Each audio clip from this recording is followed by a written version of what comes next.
October नोव्हेंबरचे पैसे आले त्यांनी हातवर करा.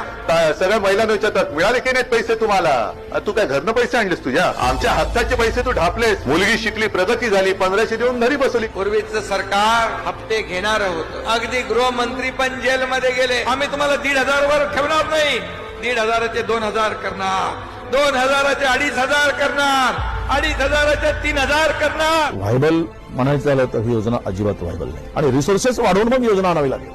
इथे काय केलंय, मंडप टाकला, लग्न जोडलेला नव्हतं. अरे लग्न जोडू दे मग मंडप टाक, असं उलटा कारभार कोणी करणार काय? हे बिनडोकपणाचं लक्षण आहे. ही योजना कुणाचाही बाप आला तरी बंद होणार नाही. आम्हाला महिलांना तुम्ही विकत घेणार आहात का? लाडक्या बहिणीनं त्या ठिकाणी टेबलाच्या वरून एक प्रकारची लाच. आधी तिने माझ्या छोट्या बहिणीने एक चिठ्ठी दिली, आम्हाला गरोदर असताना 1,500 रुपये मिळतात, त्याचं औषध आणि आहारासाठी आम्ही वापर करतो.